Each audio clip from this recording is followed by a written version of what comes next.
Mawlidun Nabi, the birth of the Prophet sallallahu alaihi wasallam, and rejoicing thereupon. This has been a practice of the Muslims right from the early generations. But let me describe to you an amazing example of a blessed individual who celebrated the Milad Sharif of the Prophet ﷺ on a grand level in his time. Let's go back 800 years. There was a king known as Al-Muzaffar Abu Sa'id bin Zainuddin. He passed away in 630 Hijri, and he was the Sultan of Erbil. Now this person, he was God-fearing, he was a scholarly king, and he was devoted to the Messenger of Allah sallallahu alaihi wasallam. Now, many ulama have written in their books how Sultan Muzaffar was the first to carry out this act of celebrating Milad on a grand scale and spending large amounts of money in conducting Mawlid gatherings. So for example, Ibn Kathir rahmatullahi alayhi says that Sultan al-Muzaffar Abu Sa'id, he would organize grand Milad gatherings to commemorate the birth of the Prophet alayhi salam. Sheikh Abul Khattab Umar bin Dihya rahmatullahi alayhi, he penned a book regarding Mawlid, and he titled it At-Tanweer fi Mawlid al-Bashiri wal-Nadhir. Now, Abu Sa'id, meaning the Sultan, he proceeded to give this scholar as a gift 1,000 dinars for writing this work.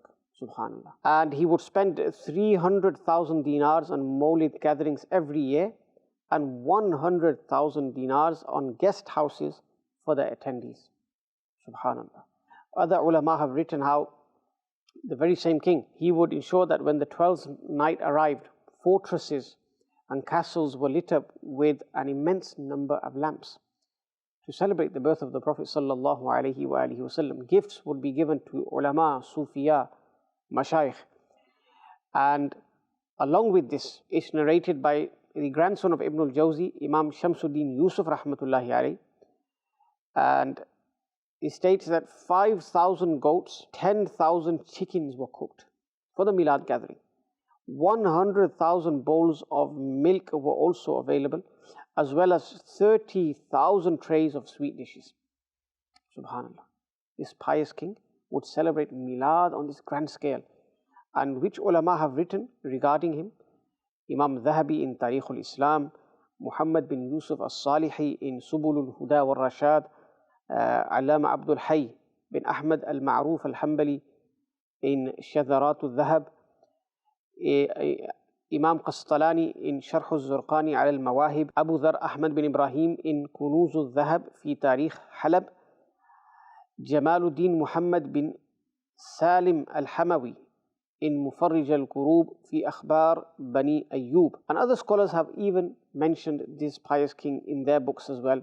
For example, Imam Jalaluddin Suyuti Shafi'i rahmatullahi ta'ala alayhi, he writes and he states that celebrating the Prophet's birth in expansive gatherings was a practice initiated by the king of Erbil, Al-Muzaffar Abu Sa'id. His name is included in the upper echelons of kings and rulers.